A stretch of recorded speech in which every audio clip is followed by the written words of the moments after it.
জাতীয় চার নেতা যারা আত্মাহুতি দিয়েছে এবং রাজপথে সংগ্রাম করতে যেয়ে আইবি রহমান সহ আমাদের অগণিত নেতা কর্মী যারা জীবন দিয়েছেন তাদেরকেও স্মরণ করি। আর যুব মহিলা লীগ সবসময় আন্দোলনের সংগ্রামের রাজপথে ছিল। সেই সময় পুলিশের হাতে যেমন নির্যাতিত, সেই শুধু তাই না, এই বিএনপির সন্ত্রাসী অস্ত্রধারীরাও যুবলীগের নেতাকর্মীদের পর আওয়ামী লীগের উপর অকথ্য অত্যাচার করেছে। তাদের ওই অত্যাচারের চিত্র এখনও অনেক ছবি, অনেক কিছুই আছে। তাদের ওই নির্যাতন অত্যাচার মা বোন বলে কিন্তু তারা কোনো সমূহ করেনি। তারা এতই জঘন্য প্রকৃতির এবং যেভাবে নির্যাতন করেছে যেটা মানে নিন্দা করার ভাষা আমার নেই। কারণ তারা আসলে ওরা মানুষ ছিল না, ওরা জানোয়ারের থেকে অধম ছিল, আমি ওইটা বলবো। তারপরে সকল বাধা অতিক্রম করে প্রত্যেকটা সংগ্রামে যখন আমি জনগণের ভোটের অধিকার, ভাতের অধিকার প্রতিষ্ঠা আন্দোলন করেছি, জনগণের অধিকার আদায়ের জন্য আন্দোলন করেছি, তখন যুব মহিলা লীগ সবসময় রাজপথে থেকে সেই আন্দোলন সংগ্রামে বলিষ্ঠ ভূমিকা রেখেছে। মানুষগুলো কারাবরণ করেছে, এমনকি যেদিন আমাকে গ্রেপ্তার করে আমার গাড়ির সামনে পর্যন্ত যুব মহিলা লীগ সবসময় বাধা দেওয়ার চেষ্টা করেন। আমি নিজেই অনেকে গ্রেপ্তারও হয়ে গিয়েছি, এমনকি ছোটো বাচ্চা রেখেও কারাগারে যেতে হয়েছে। কাজে যুব মহিলা লীগ প্রতিষ্ঠা লগ্ন থেকেই কিন্তু দেশের মানুষের অধিকার প্রতিষ্ঠার জন্য সংগ্রাম করেছে। সেই সাথে আমি আরেকটা কথা বলবো যে এই সংগ্রামের পথ বেয়েই কিন্তু আজকে আমরা সরকারে আসতে পেরেছি। হ্যাঁ, অত্যাচার নির্যাতন যতই হোক আমরা কখনো কারোর কাছে মাথা নত করিনি। আবার আমরা একটাই জিনিস চেয়েছিলাম, গণতান্ত্রিক ধারা প্রতিষ্ঠিত হোক। কারণ বিএনপি জামাত জোট ক্ষমতা থাকতে 1,23,00,000 ভুয়া ভোটার দিয়ে ভোট করার চেষ্টা করেছে। এর আগে 96 সালে 15ই ফেব্রুয়ারি এই খালেদা জিয়া একেবারে কোনো ভোটারবিহীন নির্বাচন করে ক্ষমতা থেকে খুব গর্ব করে বলেছিল সে ক্ষমতায় এসেছে। কিন্তু বাংলাদেশের মানুষ কিন্তু এই ভোট জোরদের ক্ষমতা রাখেনি। মাত্র 1.5 মাসের মধ্যে, অর্থাৎ 15 ফেব্রুয়ারি ওই ভোট চুরি করে ক্ষমতায় বসছিল, 30শে মার্চ তাকে পদত্যাগ করতে বাধ্য হয়েছিল। সেটাও আমাদের আন্দোলন সংগ্রামের ফলেই জনগণের ভোটের অধিকার আমরা পুনরুদ্ধার করতে পেরেছিলাম। আবার যখন গ্যাস বিক্রি করার মুচলেখা দিয়ে 2001-এ ক্ষমতা আসলো, এসেই তো সন্ত্রাস, জঙ্গিবাদ, অত্যাচার, নির্যাতন শুরু করলো, বোমা হামলা, এটাই ছিল তাদের কাজ। মানে তাদের আসল চেহারাটাই তখন আরও ফুটে উঠল। কিন্তু মানুষের ভাগ্য নিয়ে ছিনিমিনি খেললে আর ভোট চুরি করার ওই চক্রান্ত করেছিল বলেই কিন্তু জনগণ তাদেরকে মেনে নেয়নি।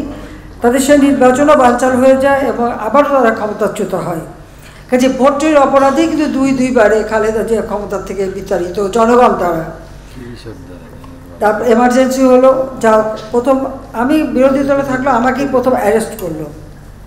সেই প্রতিবাদ যুব মহিলা লীগই শুরু করে, এমনকি যে আমার মুক্তিযুদ্ধের সিগনেচার কালেকশন যেটা মহানগর আওয়ামী লীগ সহ সকলে মিলে করেছিল, মাত্র 15 দিনের মধ্যে 25 লক্ষ সিগনেচার সংগ্রহ করে উপদেষ্টা সে দিয়ে দেওয়া।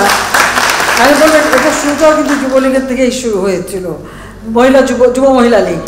কাজী সেই জন্য আমি ধন্যবাদ জানাই। যা অনেক সংগ্রামের পথে আমরা যখন সরকারে এসেছি, আজকে আমরা পরপর এই 4র্থবার, সর্বসকলে 5মবার আমরা সরকারি। আওয়ামী লীগ জাতির পিতা বঙ্গবন্ধুর হাতে গড়া সংগঠন। এই আওয়ামী লীগ নিয়েই কিন্তু তিনি বাঙালি জাতিকে ঐক্যবদ্ধ করে স্বাধীনতা এনে দিয়েছেন। আর ঠিক যুদ্ধ বিধ্বস্ত দেশটাও গড়ে তুলেছিলেন মাত্র 3 বছর 7 মাসের মধ্যে। দুর্ভাগ্যের বিষয় 15 আগস্ট জাতির পিতাকে হত্যার পর এই বাংলাদেশ এগোতে পারেনি। কিন্তু 21 বছর পর আওয়ামী লীগ যখন সরকার এসেছে, তখনই জনগণের সেবক হিসাবেই আমরা এসেছিলাম। মানুষ অন্তত এটুকু পেয়েছিল যে না, জনগণের জন্য আমরা কাজ করি। তারপর আমরা আসতে পারিনি, এটা ঠিক। কিন্তু 2009-8-এর নির্বাচনে জয়ী হয়ে 9 যখন আমরা সরকারে আসি, সেই পর্যন্ত ধারাবাহিকভাবে জনগণ আমাদের ভোট দিয়েছে। আমরা বারবার সরকারে এসেছি। আসার ফলে আজকে বলবো যে প্রতিটি ক্ষেত্রে আমরা বাংলাদেশকে একটা উচ্চ আসনে নিয়ে যেতে সক্ষম হয়েছি। তার মধ্যে সবচেয়ে বড় কথা ছিল নারীর ক্ষমতায়ন। কারণ মেয়েরা সমাজের অর্ধেক পিছনে পড়ে থাকলে সেই সমাজ কখনো উঠে দাঁড়াতে পারে না, সেই দেশের উন্নতি হতে পারে না। এ কথাটা জাতির পিতা বঙ্গবন্ধু শেখ মুজিবই বলতেন। এবং মেয়েদের শিক্ষা তিনি অবৈতনিক করে দিয়েছিলেন। পার্লামেন্টে মেয়েদের জন্য আলাদা সিটের কোটা করে দিয়েছিলেন। চাকরি ক্ষেত্রে নির্যাতিত মা বোন যারা সেই নির্যাতিত মেয়েদের এবং নারীদের চাকরির ক্ষেত্রে আলাদা 10% কোটা তিনি ব্যবস্থা করে দিয়েছেন, এই জন্য যে নারীরা যেন যথাযথভাবে সমাজের বিভিন্ন স্তরে তার স্থানটা করে নিতে পারে। আর যার কারণেই আজকে, কারণ নারীরা যদি অর্থনৈতিকভাবে স্বাবলম্বী হতে পারে আর চাকরি ক্ষেত্রে তাদের যে অবদানটা, তাদের যে মেধা সেটা বিকশিত হওয়ার সুযোগ পায়, তাহলে তো একটি দেশ গড়ে উঠবে। আমরা আজকে একটা জিনিস আমি না বলে পাচ্ছি না, আমি যে দেখেছি যে কি কোটা আন্দোলন, কি আমাদের মুক্তিযোদ্ধাদের জন্য যে কোটা সেটা বাতিল করতে হবে, নারীদের কোটা বাতিল করতে হবে, অমক সমক, সেটা কিন্তু একবার বাতিল করা হয়েছিল, কিন্তু ফলাফলটা কি? পাবলিক সার্ভিস কমিশনের পরীক্ষার হিসাব যদি দেখা যায়, তখন দেখা যাবে যে আগে যেখানে কোটা থাকতে মেয়েরা যে পরিমাণ সুযোগ পেত, সেই পরিমাণ সুযোগ কিন্তু এই কয়েক বছরে আর পায়নি। এটা হলো বাস্তবতা। এমনকি অনেক অনেক জেলা, প্রত্যন্ত অঞ্চল, সে অঞ্চলের মানুষগুলি কিন্তু বঞ্চিত থেকে গেছে, তারাও চাকরি পাচ্ছে না। হাইকোর্ট ইতিমধ্যে, এবং এইরকম বঞ্চিত হওয়ার কারণেই কেউ মামলা করে, হাইকোর্ট একটা রায় দেয়। হাইকোর্টের রায় আমরা সবসময় সেটাই মেনে নিই, কিন্তু আমরা দেখলাম যে এখন কোটা বিরোধী আন্দোলন আবার গড়ে তোলার চেষ্টা হচ্ছে। ছেলেমেয়েরা লেখাপড়া বাদ দিয়ে এখন কোটা বিরোধী আন্দোলন করে, সেখানে মেয়েরাও করে। এখানে আমার একটা প্রশ্ন আছে, যারা এর আগে কোটা বিরোধী আন্দোলন করেছিল তারা পাবলিক সার্ভিস কমিশনে কতজন পরীক্ষা দিয়েছিল আর কতজন পাস করেছে, সেই হিসাবটা একটু বের করা দরকার। তারা দেখাক যে পরীক্ষা দিয়ে তারা বেশি পাস করেছিল, মেয়েরা বেশি পাস করে বেশি চাকরি পেয়েছে কিনা, সেটাকে তারা প্রমাণ করুক। আর হাইকোর্টের রায়, এটার বিরুদ্ধে এভাবে আন্দোলন করা, এটা তো সাবজুডিস, কারণ আমরা সরকার থেকে কিন্তু এভাবে কোনো কথা বলতে পারি না, কারণ হাইকোর্ট রায় দিলে সেখানে হাইকোর্ট থেকেই আবার আসতে হবে। কিন্তু আজকে আন্দোলনের নামে যেটা আবার করা হচ্ছে, পড়াশোনার সময় নষ্ট করা, এটারও কোনো যৌক্তিকতা আছে বলে আমি মনে করি না। সার্বজনীন পেনশন স্কিম আমরা দিয়েছি, এটা সকলের জন্য। এটা আমাদের নির্বাচনী ইস্তাহারে ছিল, 2008-এ নির্বাচনী ইস্তাহারে আমরা করতে পেরেছি। শুধুমাত্র সরকারি চাকরিজীবী তারাই পেনশন পায়, আর বাকিরা বঞ্চিত থাকে। কাজে কেউ যাতে বঞ্চিত না থাকে, সেই জন্য কিন্তু বিভিন্ন স্তর ভেদে আমাদের এই সার্বজনীন পেনশনের ব্যবস্থা করা আছে। আমি মনে করি আমাদের যুব মহিলা লীগের যারা মেয়েরা, প্রত্যেকে কিন্তু নিজেরা এই সার্বজনীন পেনশন স্কিমে যুক্ত হতে পারে নিজেদের একটা ভবিষ্যতে। যখন মানুষ বয়স্ক হয়ে যাবে বা কর্মক্ষম মতো থাকবে, তখন কিন্তু একটা নিশ্চিত একটা অর্থ প্রাপ্তির সুযোগ আছে, জীবন জীবিকা চালাবার একটা সুযোগ আছে, এবং সেটা একেবারে নিম্ন স্তরের যারা, তাদের জন্য কিন্তু আমরা বিশেষ প্রণোদনা দিয়েছি। যারা আমার একেবারে কিছুই করতে পারে না, খুব অল্প টাকা কামাই করতে পারে, তারা যদি 500 টাকা রাখে, তো সরকারের পক্ষ থেকে তাদের জন্য আরও 500 টাকা দিয়ে তারাও এর জন্য একটা ভালোভাবে পেনশন পায় একটা বয়সকালে, এবং এটা কিন্তু আজীবন পাবে। কাজে আমি মনে করি আমাদের রাজনীতির সাথে যারা জড়িত তাদের সকলেরই এই সার্বজনীন পেনশন স্কিমে ঢোকা দরকার। তাহলে অন্তত একটা জীবনের একটা নিশ্চয়তা পাওয়া যাবে, অন্তত বৃদ্ধ বয়সে কারো মুখাপেক্ষি হয়ে থাকতে হবে না, ছেলের ঘাড়ে বোঝা হবে না, মেয়ের ঘাড়েও বোঝা হবে না, নিজেরটা নিজে করে খেতে পারবে, সেই ব্যবস্থাটা করা। কারণ আমরা ক্ষমতা আসার পরে বয়স্ক ভাতা, বিধবা ভাতা, স্বামী নিগৃহীতা বা পরিত্যক্তা ভাতা, প্রতিবন্ধী ভাতা, বিভিন্ন আমরা ভাতা প্রবর্তন করে, এটা কিন্তু আওয়ামী লীগ প্রথম করে সরকার আসার পরে। আমরা চাই যে দেশের মানুষ অন্তত একটু ভালোভাবে বাঁচুক। আজকে যারা ভূমিহীন, গৃহহীন, তাদেরকে আমরা ঘর করে দিচ্ছি বিনা পয়সায়, আর সেই ঘরের মালিকানায় মেয়েদের অগ্রাধিকার। ঘর তার সঙ্গে সঙ্গে মেয়েদেরকে কিন্তু আমরা সমানভাবে ভাগ দিয়ে সেই ঘরগুলি আমরা দিচ্ছি, অর্থাৎ প্রত্যেকটা ক্ষেত্রে। এবং আমি প্রথম এসে মেয়েদের কর্মক্ষেত্রে প্রাইমারি শিক্ষায় 60% নারীরা জায়গা পাবে। এই প্রাইমারি শিক্ষক নিয়োগের ক্ষেত্রে 60% আমরা মেয়েদের জন্য করে দিয়েছিলাম কোটা, যে এখানে সব চাকরি মেয়েরা আগে পাবে। তো সেইভাবে কিন্তু সবসময় মেয়েদেরকে একটা স্বাবলম্বী করার পদক্ষেপ আমরা নিচ্ছি। শিক্ষায় দীক্ষায় যে সুযোগ, বিনা পয়সা বই দিচ্ছি বা আমরা যে স্টাইপেন্ড দিচ্ছি তার ফলে, এবং গবেষণার জন্য টাকা দিচ্ছি, উচ্চ গবেষণায়ও, সেখানে আমাদের মহিলারা কিন্তু খুব ভালো করতেছে। আমাদের নারী সমাজ অনেক ভালো, আমি দেখি যে তাদের দক্ষতার পরিচয় পাওয়া যাচ্ছে।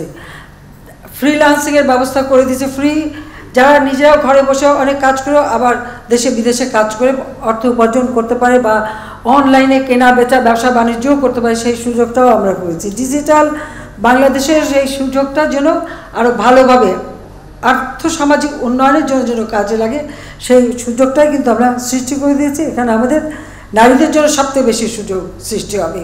কাজে আজকে আমি খুব আনন্দিত যে একটা ওয়েবসাইট খোলা হয়েছে, যেটা আমি সমস্ত জায়গায় এই সংগঠনের একটা ডাটাবেস করা থাকবে। কাজে এটা আমি মনে করি যে ডিজিটাল বাংলাদেশেরই মানে যথাযথ ব্যবহারের জন্য আজকে যুব মহিলা লীগ যে যাত্রা শুরু করলো, সেটা আমার একটা প্রোগ্রাম। ইতিমধ্যে আমি একটু লেট হয়ে গেছে, আর সময় নেব না। তোমরা সবাই গণভবনে এসেছো, গণভবনের মাটি ধন্য হয়েছে। এটাই আমরা চাই যে আমাদের সমানভাবে পুরুষের সাথে সমান তালে তাল মিলিয়ে আমাদের নারী সমাজও দেশের উন্নয়নে কাজ করবে এবং এগিয়ে যাবে। শুধু নিজের জীবন না, দেশটাকে কতটুকু দিতে পারলাম, দেশের মানুষের জন্য কতটুকু দিতে পারলাম, বা যারা একেবারে নিম্ন স্তরে পড়ে আছে তাদেরকে আমরা কীভাবে টেনে তুলে তাদেরকেও সমানভাবে রাখবো, সেই ব্যবস্থাই আমরা করব। আমরা দারিদ্র্যের হার, যেখানে অতি দরিদ্রের হার 25% উপরে ছিল, আমরা কিন্তু 5%-এ নামিয়ে এনেছি, 5.6। ইনশাল্লাহ সেটুকুও থাকবে না। আমরা এখনও হতো দরিদ্র ঠিকানাবিহীন কেউ থাকবে না, সেইভাবেই কিন্তু আমরা কাজ করে যাচ্ছি। এমনকি আশ্রয় পরিকল্পনার একটা মেয়ে কিন্তু সরকারি চাকরিও পেয়ে গেছে, পুলিশেও চাকরি পেয়ে গেছে। কাজে এই যে একটা সুযোগ আমরা সৃষ্টি করেছি, এটাই কিন্তু মানুষের সামনে তুলে ধরতে হবে। আর ওই বিএনপি সেই 2001-এর পর যেভাবে অত্যাচার নির্যাতন করেছিল আমাদের যুব মহিলা লোকের উপরে, এগুলো মানুষের সামনে তুলে ধরে ওদের বিভৎস চেহারাটা, ওদের জঙ্গির চেহারা, ওদের সন্ত্রাসী চেহারাটাও মানুষের সামনে তুলে ধরতে হবে যে এরা কোনো মানুষের জাত না, এরা দেশকেও ভালোবাসে না, মানুষকেও ভালোবাসে না, মানুষের কোনো উন্নতি চায় না। অর্থ সম্পদ লুট করে, টাকা পয়সা বানিয়ে, চুরি করে, 10 টাকা অস্ত্র চোরা কারবারি, মানি লন্ডারিং, 21 আগস্ট গ্রেনেড হামলা, ওই বিভিন্ন মামলার আসামিরা, এতেই অর্থ আত্মসাৎকারী, তারাই হচ্ছে এই বিএনপির নেতা। তো এই নেতা দিয়ে দেশ কীভাবে তারা এগিয়ে নিয়ে যাবে আমি চাই না। কাজে এরা সমাজের একটা বোঝা, সমাজের কাছে এরা একটা অভিশপ্ত, এবং সমাজের কাছে এরা একটা মানে বলবো যে রীতিমতো একটা মানে সন্ত্রাসী ছাড়া আর কিছু বলা যায় না, আমাদের একটা সন্ত্রাসী হিসেবে পরিচিত। কাজেই তাদের এই অত্যাচার নির্যাতন যেন আবার ফিরে না আসে, তার জন্য সবাইকেই আমার মনে হয় আরও বেশি সক্রিয় থাকতে হবে। কাজে মানুষকে সচেতন করতে হবে। জনগণের কাছে আমি কৃতজ্ঞ যে তারা বারবার ভোট দিয়েছে, আমরা তাদের সেবা করার সুযোগ পেয়েছি। আজকের বাংলাদেশ বদলে যাওয়া বাংলাদেশ, আজকের বাংলাদেশ বিশ্বসভায় মর্যাদার আসলে অধিষ্ঠিত বাংলাদেশ। আর এই মর্যাদা নিয়েই মাথা উঁচু করে আমাদের চলতে হবে। 2041 সালে বাংলাদেশ হবে স্মার্ট বাংলাদেশ। আর সেই স্মার্ট, আমার মেয়েরাই তো বেশি স্মার্ট হবে, সেটাই তো আমরা চাই। আর সেই সাথে দেশটাও এগিয়ে যাবে। আর বাংলাদেশ পিছনে ফিরবে না, বাংলাদেশ সামনের দিকে এগিয়ে একটা উন্নত, সমৃদ্ধ, স্মার্ট, সোনার বাংলাদেশ আমরা গড়ে তুলে জাতির পিতার স্বপ্ন পূরণ করবো, সেটাই আমি চাই। সবাই ধন্যবাদ। জয় বাংলা, জয় বঙ্গবন্ধু, বাংলাদেশ জয় দিব। তোমরা ভালো থাকো, সুস্থ থাকো এবং সংগঠনটা মনোযোগের সাথে করো।